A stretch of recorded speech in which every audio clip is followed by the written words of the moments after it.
paz a todos. Vamos abrir a palavra do Senhor em Romanos capítulo 1, versículos 16 ao 17.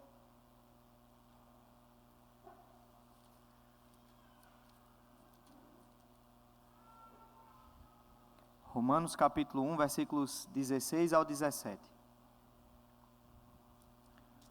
Um texto que eu acredito que todos os irmãos conhecem, que, se não, deveríamos todos decorar esse texto.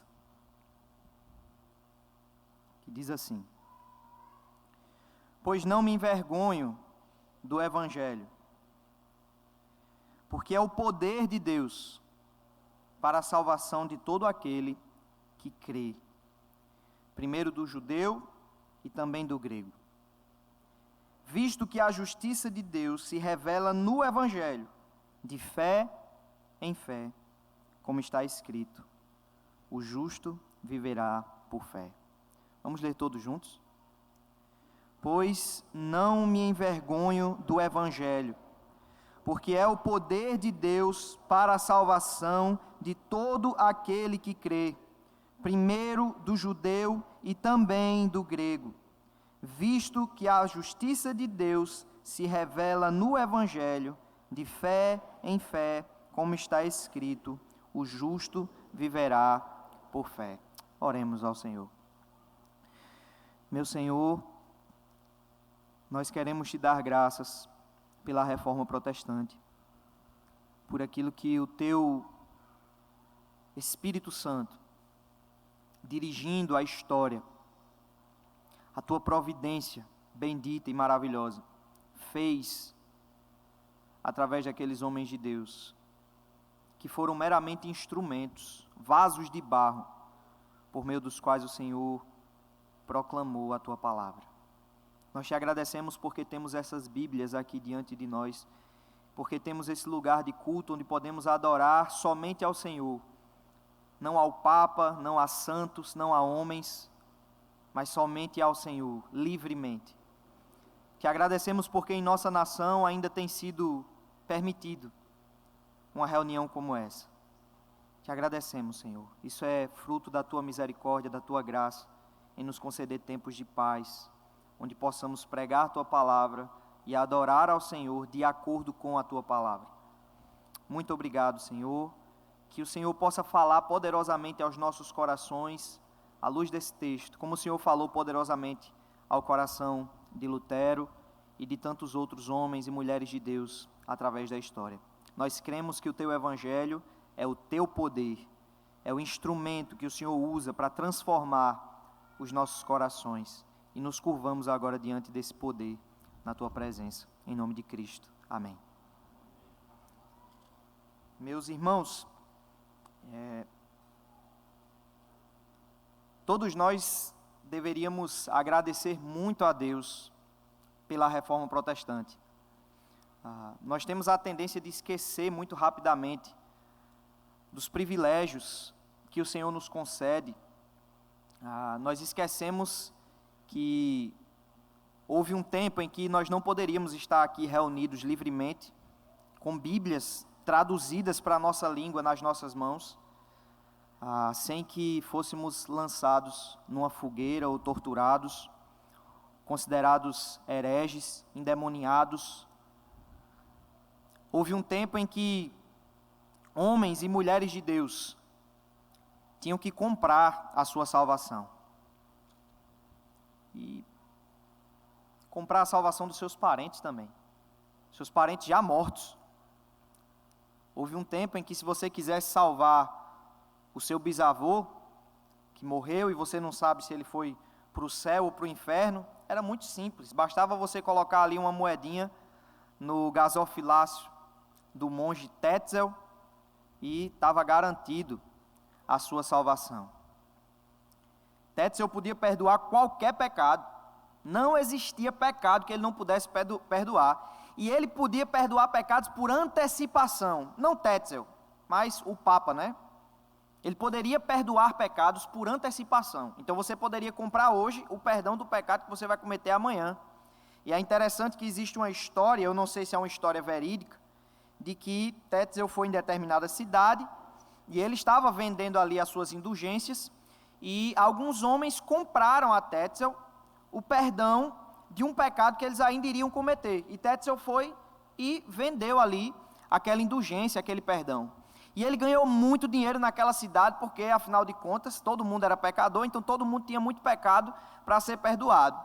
Mas quando Tetzel vai saindo da cidade, um grupo de saqueadores pegam ele, cercam ele, roubam o dinheiro, e quando ele vai querer reclamar, ele diz assim: mas vocês, como é que vocês podem fazer isso? Eu sou um monge, vocês estão pecando contra Deus. E eles disseram: não, a gente comprou o perdão desse pecado a você na hora que você estava vendendo lá na cidade, então está tranquilo para a gente, você mesmo garantiu o nosso perdão. Meus irmãos, Martinho Lutero foi um homem que viveu nessa época, e ele era um monge agostiniano, e a ordem dos agostinianos era uma das ordens mais severas dentro do catolicismo romano daquela época. O monge agostiniano, ele era submetido à tortura verdadeiramente, e ele fazia isso com prazer, porque acreditava que, imitando os sofrimentos de Cristo, ele alcançaria a sua justificação, a comunhão com Deus. Então, Lutero, ele foi um monge agostiniano de verdade. Ele não era um católico não praticante, mas ele era um monge extremamente dedicado à sua tradição. Lutero fez um voto. Certa vez ele estava correndo risco de vida e ele fez uma promessa a uma santa, a Santa Ana, dizendo que se ela o salvasse daquela ocasião, ele iria se dedicar completamente ao Senhor, ele iria ser um monge. E ele foi salvo, e Lutero vai ser um monge, contra a vontade do seu pai, que tinha criado ele, investido nele, gastado muito dinheiro para que ele fosse um advogado. Aquele homem foi ser monge e servir ao Senhor, como ele pensava naquela condição.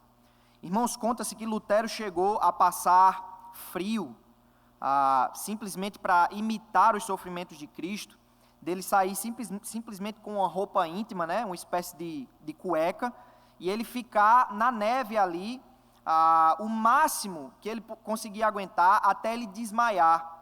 E aí os seus amigos monges tiravam ele dali, porque na cabeça de Lutero ele tinha que fazer penitência. A palavra que nós usamos para arrependimento no latim é a palavra penitência. E para ele, penitência significava compensar o seu pecado. Então, arrependimento ou penitência significava fazer algo bom para compensar aquilo de mal que eu fiz. Eu queria mostrar a vocês nas palavras do próprio Lutero como ele se descrevia nessa época. Olha só o que Lutero diz acerca do seu cristianismo. Ele diz: eu era um bom monge e cumpria minhas regras tão estritamente que me aventuro a dizer que se algum monge entrasse no céu pelo monastério, eu teria conseguido. Todos os meus companheiros no monastério que me conheciam me confirmariam isto. Porque se eu tivesse ido muito longe, eu teria me martirizado até a morte, com vigílias, orações, leituras e outras tarefas, porque eu esperava que encontraria paz de consciência, com jejuns, orações, vigílias, com as quais eu afligia o meu corpo, mas quanto mais eu me esforçava com coisas como estas, menos paz e tranquilidade eu conhecia. Quanto mais santo, mais incerto eu me tornava. Lutero se esforçava com todas as suas capacidades humanas para ser alguém agradável a Deus, para que Deus pudesse olhar para aquele homem e dissesse assim: esse sim é alguém que eu quero como filho. Esse aqui, que se sacrifica por mim, que dá o melhor por mim, é alguém que eu quero como filho. Porque esse é um homem santo. Mas Lutero diz que quanto mais santo ele se tornava, quanto mais ele se esforçava, menos ele conseguia ter paz. Ele mais incerto se tornava, quanto mais santo ele achava que era. Após vigílias, jejuns, orações e outros exercícios de natureza rígida, com os quais, como monge, eu me afligia, quase até a morte, a dúvida ainda era deixada em minha mente e pensava: quem sabe que estas coisas são agradáveis a Deus. Irmãos, quantos de nós já vivemos esse drama na nossa vida? E quantos de nós que somos membros de uma igreja evangélica estamos vivendo esse drama?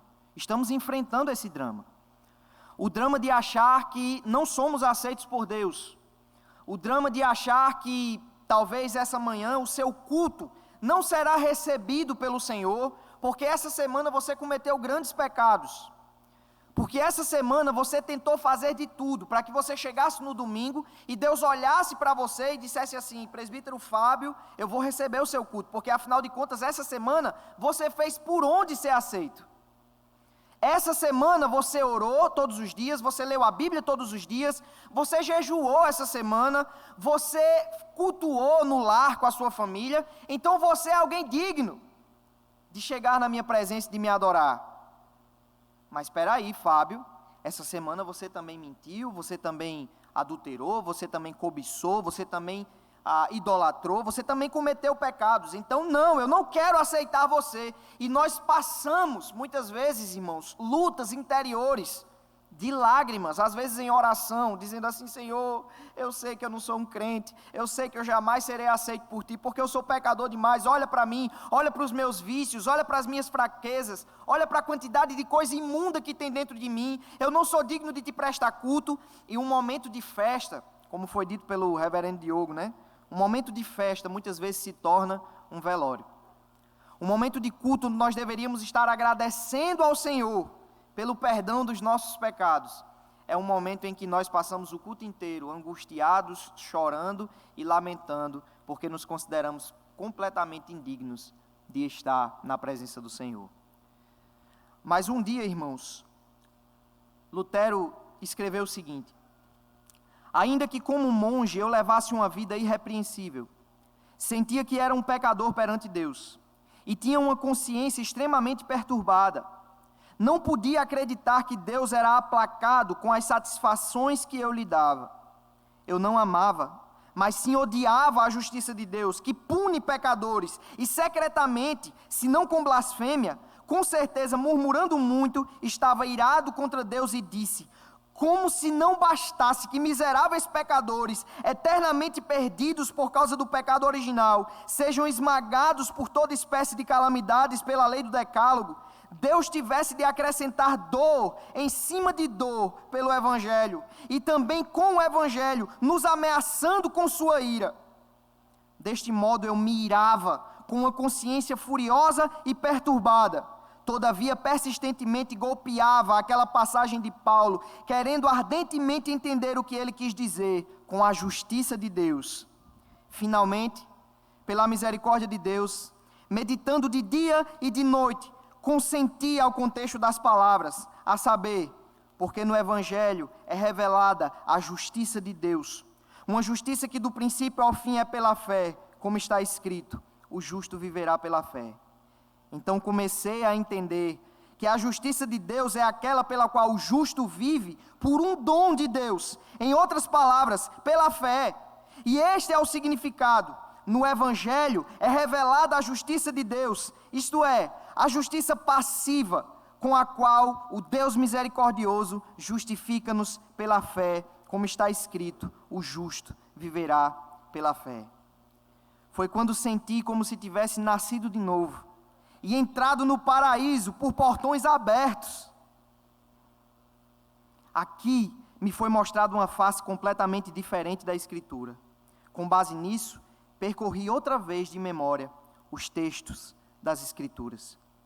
E exaltei minha palavra amabilíssima com um amor tão grande quanto o ódio com o qual antes havia odiado a justiça de Deus. Portanto, aquela passagem em Paulo tornou-se para mim verdadeiramente o portão para o paraíso.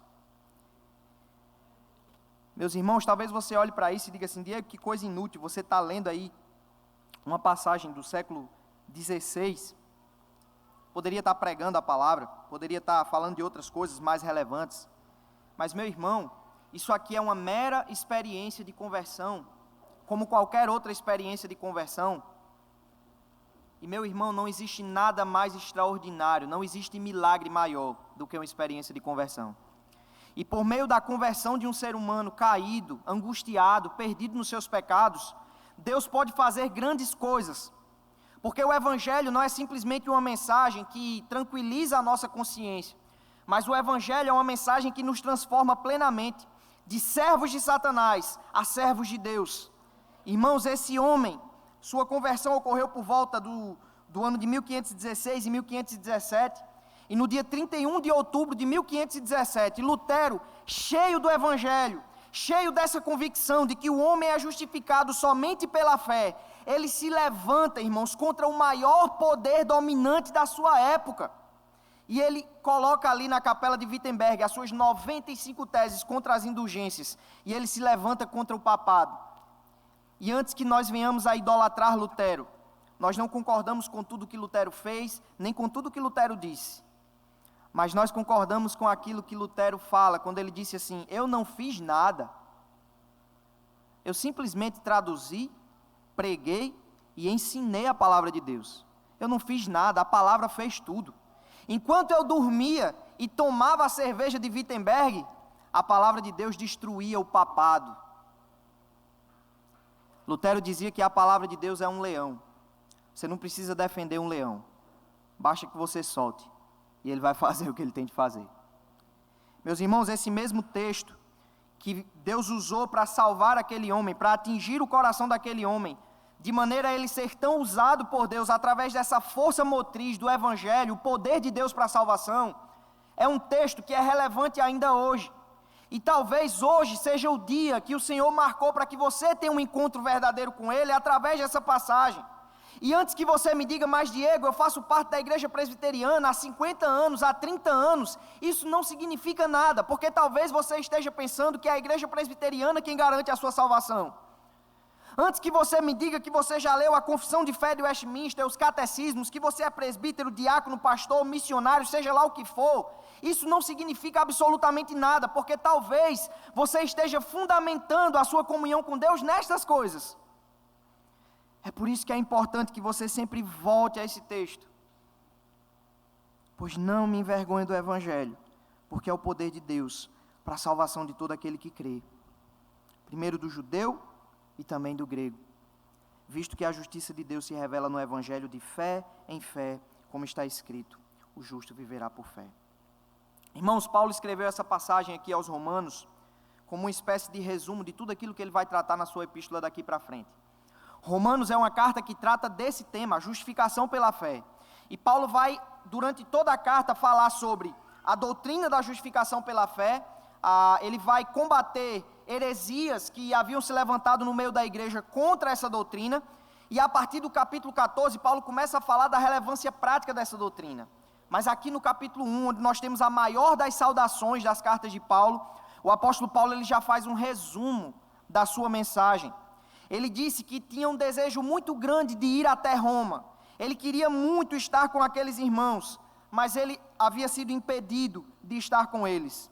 Mas Paulo queria estar com aqueles irmãos a fim de pregar o Evangelho também em Roma. Paulo queria falar em Roma sobre a mensagem de salvação que ele recebeu do Senhor Jesus Cristo. A mensagem que o alcançou, o Cristo que o redimiu no caminho de Damasco. O apóstolo Paulo, irmãos, ele diz aí no versículo 13: porque não quero, irmãos, que ignoreis que muitas vezes me propus ir ter convosco, no que tenho sido até agora impedido, para conseguir igualmente entre vós algum fruto, como também entre os gentios. Pois eu sou devedor, tanto a gregos como a bárbaros, tanto a sábios como a ignorantes. Por isso, quanto está em mim, estou pronto a anunciar o evangelho também a vós outros em Roma. Paulo se considerava alguém que tinha uma dívida com a humanidade. Paulo dizia: o evangelho que me salvou, ele não me salvou simplesmente para que eu fique contente com a minha própria condição, mas a partir do momento em que eu tive um encontro com Cristo, a partir do momento em que eu pude enxergar que aquelas escamas caíram dos meus olhos, e eu percebi que eu era simplesmente um escravo dele, e que não há honra maior para um ser humano do que ser um escravo de Cristo, eu percebi que eu também tinha uma dívida com o mundo. Eu sou um devedor a todos, a bárbaros, a gregos, a sábios. Eu tenho uma dívida, e essa dívida é o Evangelho. Você já se considerou um devedor do Evangelho ao mundo? Mas se você foi alcançado por Cristo, é exatamente isso que você é. Você não foi salvo simplesmente para que você guarde o Evangelho como um tesouro no seu coração e nunca comunique esse Evangelho para as pessoas. Muito pelo contrário, cada um de nós, quando fomos chamados por Cristo, nós nos tornamos devedores. Você tem um débito, uma dívida com o mundo. Irmão, se tem uma coisa horrível é ter dívidas. Quando você está devendo a alguém, pelo menos eu, quando eu estou devendo a alguém, eu não durmo, eu não tenho paz, eu não tenho tranquilidade, eu fico perturbado. Rapaz, eu vou vender isso, vou vender aquilo, o que é que eu vou fazer para poder pagar essa dívida? Meu irmão, você tem uma dívida com o mundo inteiro. A dívida de comunicar o Evangelho. E o apóstolo Paulo sabia que ao comunicar esse Evangelho ao mundo, ele não encontraria, irmãos, glória, honra, fama. Ele sabia que ao comunicar esse Evangelho ao mundo, ele estaria comunicando uma mensagem que é escândalo para os judeus e loucura para os gentios. Ele estaria comunicando uma mensagem que, quando pregada aos judeus, eles considerariam algo ridículo, porque um galileu desprezado nunca foi discípulo de Gamaliel, de Shemai, dos grandes rabinos daquela época. Como é que um rabino da Galileia, um homem pobre, que tinha por discípulo um monte de pescadores, publicanos, rebeldes como os zelotes, um homem que foi traído por um dos seus discípulos, um homem que morreu crucificado, a pior morte que existia. Como é que você quer me convencer de que esse homem é o Messias? Isso é blasfêmia contra Deus. Era isso que o judeu diria. E quando Paulo pregasse esse evangelho para os filósofos, eles diziam assim: o que é que está dizendo esse tagarela? Como foi em Atenas. Quer dizer que esse cara está falando que a razão do universo inteiro, a razão de existir de todo o nosso universo, de cada estrela no céu, da lua, do sol, dos animais, dos seres humanos, é uma pessoa que morreu crucificada, um judeu.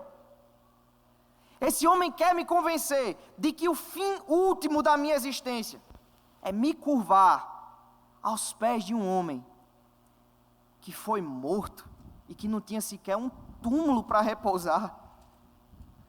Esse homem quer me convencer de que a pessoa mais sábia que existiu, onde estão escondidos todos os tesouros da sabedoria e do conhecimento, é um homem que nunca deixou um livro escrito. Afinal de contas, eu já li toda a literatura de Platão, eu já li todos os livros de Aristóteles, eu já li todos os filósofos estoicos, e você quer me convencer de que um homem que nunca deixou sequer uma carta escrita, mas que confiou a sua mensagem a um grupo de iletrados, que quando falavam diante dos judeus, os judeus diziam assim: esse povo é lá da Galileia, porque eles falam nós vai, a gente somos, fala tudo errado. Paulo sabia que o evangelho que ele iria pregar era um evangelho, irmãos, que muitos se envergonhariam de pregar. Paulo nunca ganhou nada ao pregar o evangelho. Aonde Paulo chegava, ele apanhava quase até a morte, como em Listra e Icônio. Entre os seus compatriotas judeus, Paulo era tratado como um louco, alguém que teve um surto, perseguiu tanto o cristianismo que surtou e virou cristão. Mas Paulo diz: eu não me envergonho do evangelho. Eu não tenho vergonha do evangelho. Meus irmãos, é triste porque muitos de nós hoje nos envergonhamos do evangelho. Talvez você diga: não, eu nunca me envergonhei do evangelho. Mas, meus irmãos, nós nos envergonhamos do evangelho quando nós deixamos de entender o que é o evangelho. Paulo começa falando sobre a sua disposição com relação ao evangelho, e ele justifica: você sabe por que eu não tenho vergonha do evangelho? Não é porque eu vou ganhar lucros nesse mundo por pregar o evangelho. Não é porque eu vou me considerar alguém mais santo, mais digno, mais capaz diante de Deus por causa da minha justiça própria. Eu não me envergonho do evangelho porque ele é o poder de Deus. O evangelho é a força, é o poder, é o meio pelo qual Deus salva pessoas, pelo qual Deus redime pessoas. É o meio pelo qual Deus soluciona o pior de todos os problemas do mundo, que foi o problema que ocasionou todos os outros problemas, o pecado.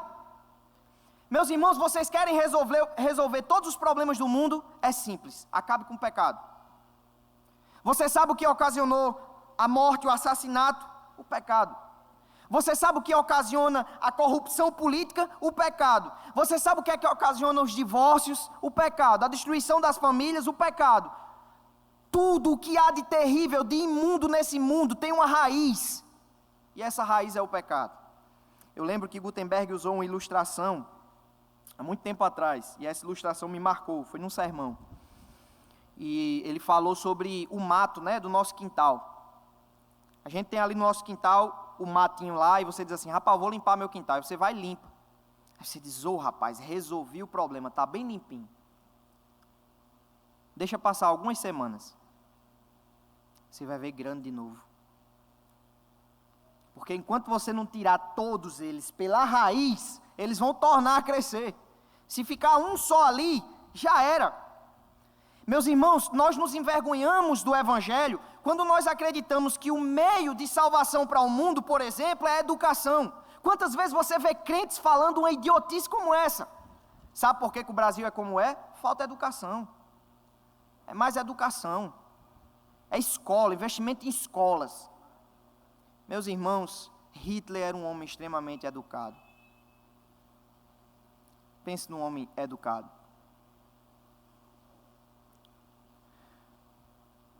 Não, o problema do mundo é político.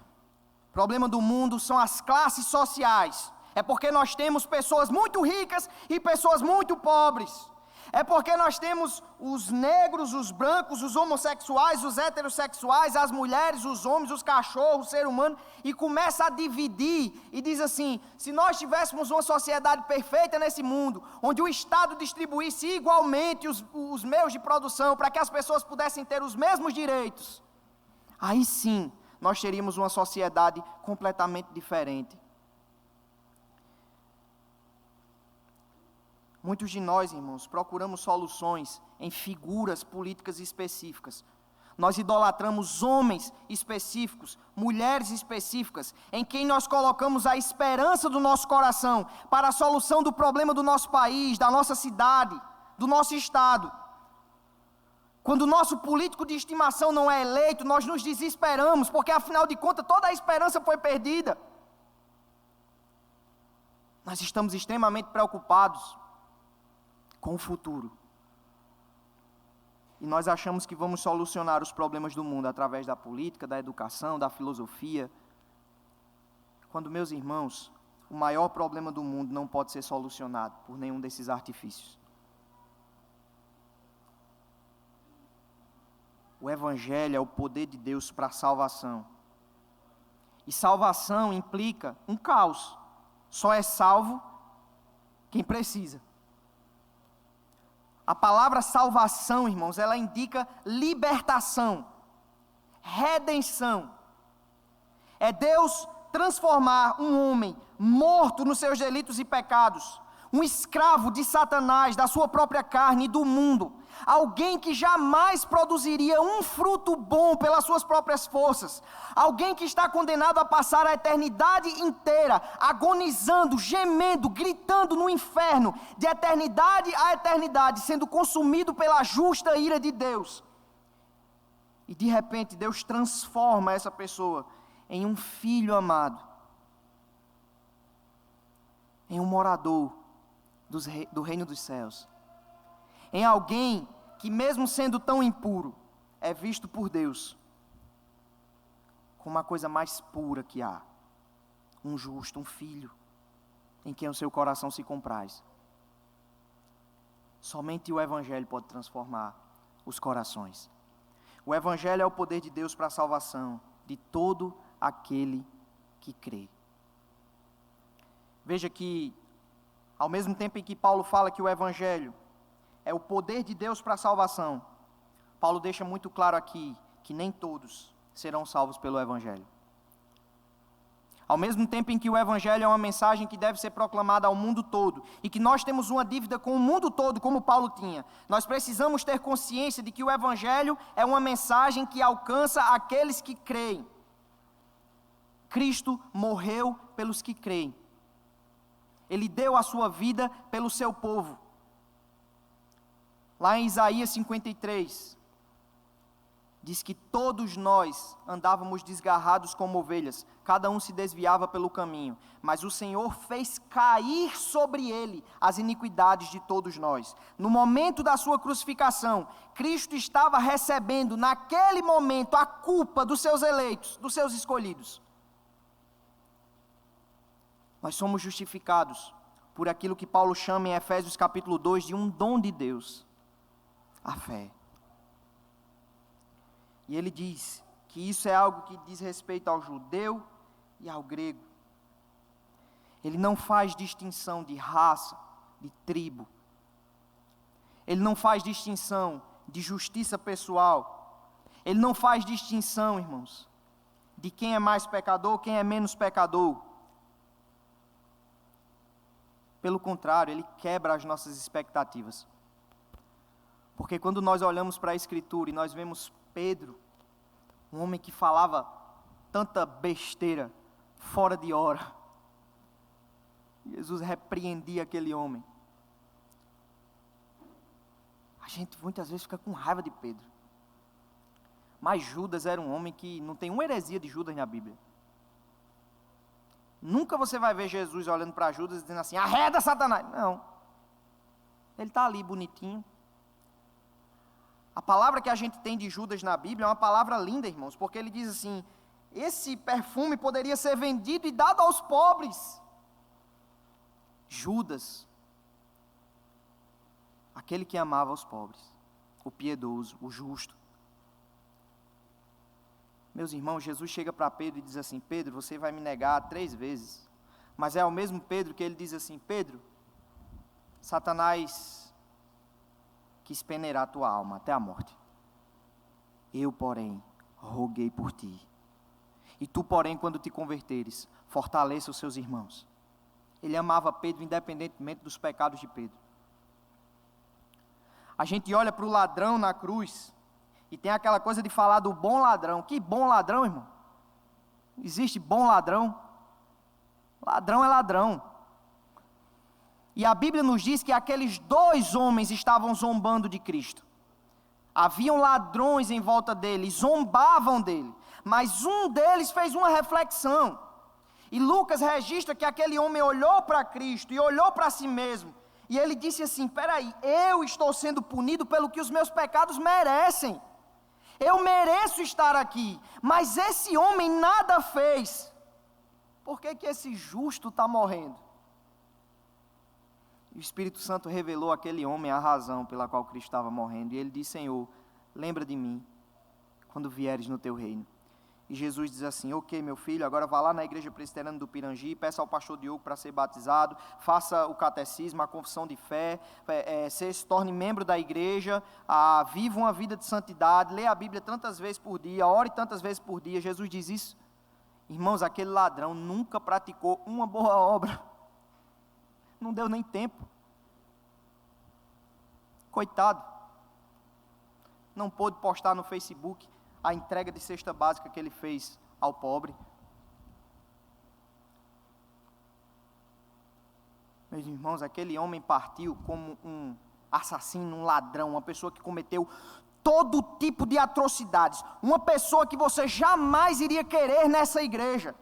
Fernandinho Beiramar. Nosso irmão, Luiz Inácio Lula da Silva, nosso irmão em Cristo.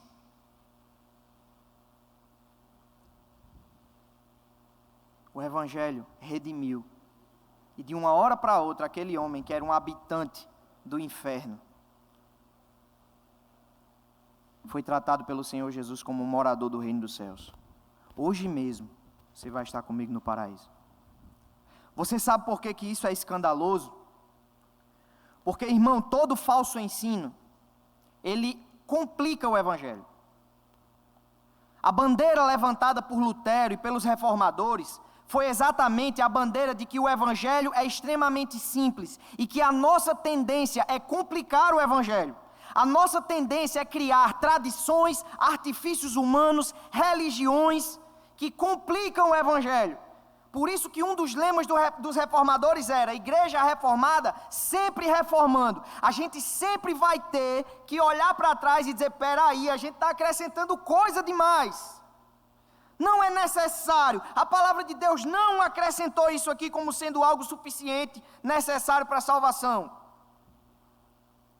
Irmãos, muitas vezes nós achamos que um presbiteriano é mais digno do reino do céu do que um pentecostal. Porque afinal de contas nós somos reformados, temos as nossas confissões de fé. Muitas vezes nós achamos que, por exemplo, no meio da igreja católica não existe um salvo, porque ele não é protestante. Mas, meu irmão, se no meio da igreja católica tiver alguém que tem genuína fé no Senhor Jesus Cristo, por mais que ele ainda esteja lutando ali contra os seus pecados, inclusive de idolatria, ele é um filho de Deus, ele é um servo de Deus. É óbvio que o Espírito Santo vai machucar o coração dele, ele não vai ter paz.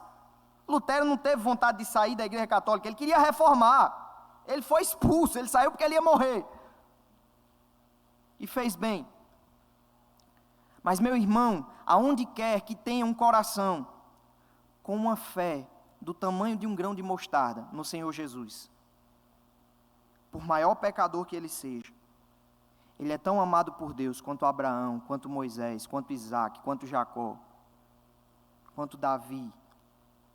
Porque Abraão era um mentiroso, e ele foi justificado porque ele creu em Deus, e isso lhe foi imputado como justiça.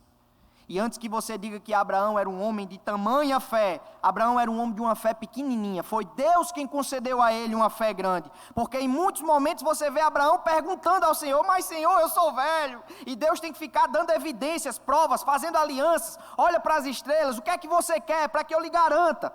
Até que chega o momento do teste, em que ele tem que oferecer o seu filho, e ele oferece. Mas quem concedeu aquela fé a Abraão foi o Senhor. Não era mérito dele. Porque o mesmo Deus que disse a Abraão que ele teria um filho, e daquele filho ele seria pai de grande nação, é o Deus que disse a Abraão: vai, não temas, quem te amaldiçoar, eu amaldiçoarei. Quando Abraão chega diante do Egito e diz assim: essa mulher aí é o que sua? Ele faz: é minha irmã. Com medo. Moisés, o homem mais manso que já existiu. Já pensou? Nunca houve um homem tão manso como Moisés. E o povo de Deus conseguiu perturbar Moisés. Irmão, igreja perturba pastor, viu? O homem mais manso que já existiu, deu uma cajadada na rocha. E aí Deus diz assim: eu mandei você dar uma cajadada na rocha, você não vai entrar na terra não. Porque você já está se considerando digno. Meu irmão, que tristeza aquele homem que passou tantos e tantos anos no deserto, guiando aquele povo. Deus disse assim: você não vai não. Ah, meus irmãos, Jacó era um exemplo, né? Quem era o exemplo? Isaac, que tinha preferência por um filho em detrimento do outro, e que por causa disso gerou no coração daquele filho inveja, amargura. Quem era o exemplo? Era Davi. Que homem santo era Davi? Teve a oportunidade de matar Saul, e era tão temente a Deus, que cortou um pedaço da capa de Saul, e disse: olha aqui, eu jamais tocaria no ungido do Senhor. Um homem que quando chegou aquele camarada lá, dizendo: ó, aqui, matei Saul, Davi olha e diz assim: que ele morra, porque ele matou o ungido do Senhor. Irmãos, que homem santo, que homem forte, que homem capaz de resistir aos seus impulsos de ira. Pena que ele não era capaz de resistir aos seus impulsos sexuais, porque no dia que ele viu Batseba tomando banho, aquela mulher linda, de repente ele diz assim: homem, traga aquela galega para cá. E ele se deita com ela, e ela engravida. Mas Diego, ele se arrependeu, ele era um homem justo, realmente. Urias, o seu servo fiel, que estava ali na presença dele, servindo a ele com todo o empenho. Davi diz assim: meu Deus, ela vai engravidar, a barriga vai começar a crescer, Urias vai saber. Urias, eu vou lhe dar uma folga, vá para casa. E Urias diz assim: não, eu vou deixar o meu senhor aqui desassistido. Os dois estão cometendo pecado, viu, irmão? Tanto Davi quanto Urias, porque Urias era para ir para casa e cuidar da mulher dele. E aí, Davi vê que Urias não vai, chega para o chefe do exército assim: coloca Urias na frente do exército aí. Quem é, irmãos, digno? É o apóstolo Pedro, o traidor? Ah, Diego, mas depois que Pedro se converteu e ele foi batizado com o Espírito Santo, não tem outro para competir com Pedro. Porque uma coisa é o Pedro antes do batismo com o Espírito Santo. Mas lembre que lá em Gálatas, Paulo fala sobre o Pedro depois do batismo com o Espírito Santo. E sabe qual foi o pecado de Pedro depois do batismo com o Espírito Santo? O mesmo, quando ele disse assim, eu não conheço esse Galileu. Lá na Galácia, quando os judeus de Jerusalém chegaram e disseram assim, Pedro, você anda com gentil? Ele disse, eu não.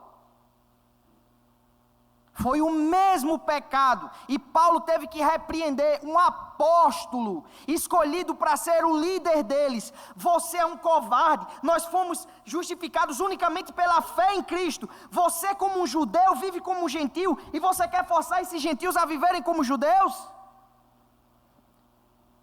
Então, afinal de contas, quem é o nosso padrão? O apóstolo Paulo, ele é o nosso padrão. Ele é santo, ele é justo, Paulo é perfeito. Irmãos, pena que era um cabinho orgulhoso, que Deus teve que colocar um espinho na carne dele, para que ele aprendesse que somente a graça de Deus bastava. E sabe como ele era orgulhoso? Certa vez um jovenzinho chamado Marco foi com Paulo e Barnabé pregar o evangelho, a coisa começou a apertar, aquele jovem ficou com medo, voltou, chegou lá em casa, chorou, se sentiu arrependido, chegou para Barnabé e disse, Barnabé, eu queria ir com vocês na segunda viagem, me perdoe. Eu pedi perdão a Deus, eu agora quero ser um servo dele, eu estou disposto a trabalhar para o Senhor. E Paulo diz assim, só se ele for com você, porque comigo ele não vai. E Barnabé, mas Paulo, e o texto diz que houve uma tal desavença, uma briga tão grande entre Barnabé e Paulo, que eles não podiam mais caminhar juntos. Meus irmãos, Barnabé foi o homem que quando Paulo chega em Jerusalém, e ninguém acredita nele, somente Barnabé acreditou. Barnabé foi o homem que pegou Paulo e disse assim, irmãos, ele realmente se converteu, e levou ele para a igreja. Irmãos, Barnabé foi o homem que lembrou de Paulo, quando ele estava de molho, lá na cidade de Tarso. Ninguém mais lembrava de Paulo. Paulo começou a pregar em Jerusalém, começaram a perseguir a igreja, disseram, vai para lá, confuseiro, queremos você aqui não. E quando ele foi embora, o texto diz que a igreja gozava de paz e crescia em número. Aí Barnabé, quando vai para Antioquia, diz assim, Paulo, e chama Paulo.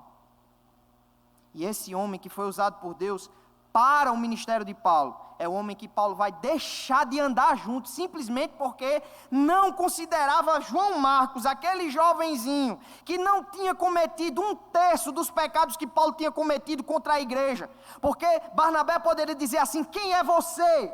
Você perseguiu a igreja de Deus, você matou crentes, e você agora olha para esse jovem e diz que ele não é digno de ir com a gente, por causa de um pecado que ele cometeu. Mas Paulo diz, com ele eu não vou. Orgulhoso. No fim da vida ele vai se arrepender, e quando ele está no seu momento de quase morte ali na segunda carta de Timóteo, ele diz assim, Timóteo, quando você vier, traga com você Marcos, porque ele me é útil para o ministério. Se arrependeu, né, Paulo? Ele era inútil, agora é útil. E esse jovem que Paulo desprezou, irmãos, é quem escreveu o segundo evangelho do Novo Testamento. Paulo desprezou um jovem que escreveu, foi usado pelo Espírito Santo para escrever coisas que mudaram a vida de diversas e diversas pessoas.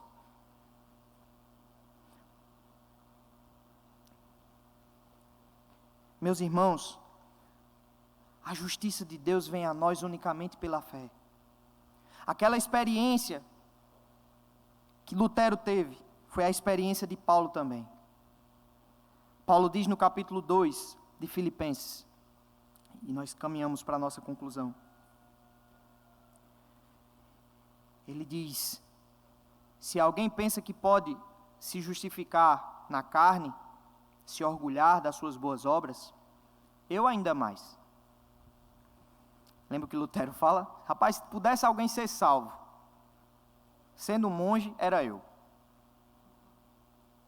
Circuncidado ao 8º dia, hebreu de hebreus, quanto à lei, fariseu, quanto ao zelo, perseguidor da igreja, quanto à justiça que há na lei, irrepreensível. Mas o que para mim era lucro, isto considerei como perda por causa de Cristo. Sim, deveras considero tudo como perda, por causa da sublimidade do conhecimento de Cristo Jesus, o meu Senhor, por amor do qual perdi todas as coisas e as considero como refúgio, para ganhar a Cristo e ser achado nele, não tendo justiça própria que procede de lei, senão a que é segundo a fé em Cristo Jesus. O apóstolo Paulo foi um homem que se considerava justo e que descobriu que não era. O apóstolo Paulo foi um homem que foi ao terceiro céu e viu coisas inefáveis. E Deus usou Satanás para dizer para ele: a minha graça lhe basta.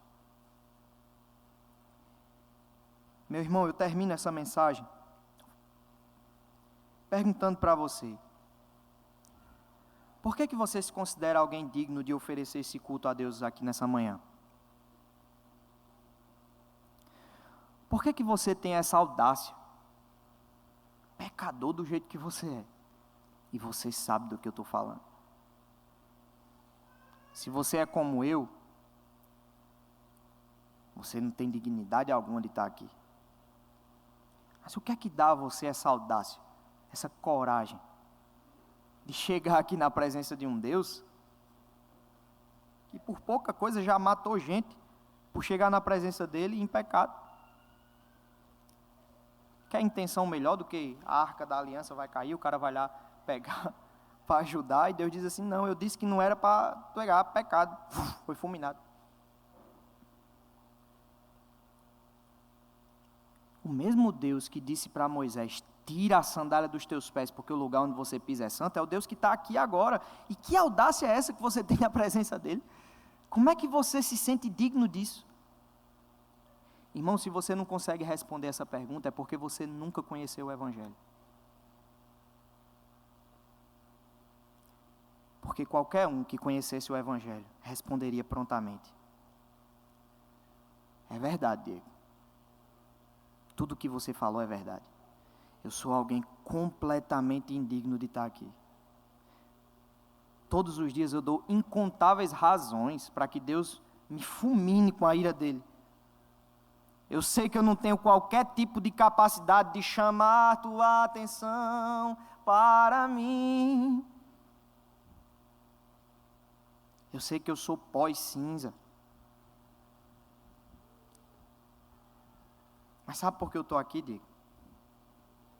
Porque existe algo que me dá o direito de entrar no trono da graça confiadamente, por meio de um novo e vivo caminho que foi aberto por mim, pela carne do meu Senhor, que foi rasgada, para que eu pudesse ser considerado justo diante dele, de maneira que o meu Deus é justo, porque os meus pecados foram punidos. Ele não deixou impune o pecado, mas além de ser justo, ele é justificador daquele que tem fé em Jesus Cristo. Meu irmão, se alegre na presença de Deus e confie simplesmente na graça dele, que é concedida a você no Evangelho e que é trazida ao seu coração unicamente pela fé. Creia em Cristo, se prenda a Ele, esteja enraizado nele, e não interessa o que o mundo, o que as potestades e principados digam ao seu respeito com relação à sua eleição, à sua salvação. O que interessa é que você tenha uma consciência cheia de fé em Cristo, e que essa fé seja transbordante ao ponto de você se alegrar, amar aquele que vocês nunca viram e se alegrarem nele com alegria indizível, como disse o apóstolo Pedro. Mesmo não tendo visto, vocês o amam e se alegram nele com alegria indizível. Sabe por quê? Porque um dia ele pagou o seu preço inteiramente. A sua escrita de dívida, que constava de ordenanças e que era contra nós, ele a pagou inteiramente, encravando na cruz. E ali naquela cruz ele triunfou sobre principados e potestades, expondo eles à vergonha. Esse é o nosso Senhor. Queria convidar o meu irmão Renato para cantar uma canção que meu pai pediu para cantar. E é uma canção que eu compus falando sobre a justificação pela fé. É uma música muito simples, mas ela fala sobre um pecador no tribunal divino, buscando um argumento para a sua justificação. E ele não encontra outro senão esse: o justo vive pela fé. Amém? Deus abençoe os irmãos.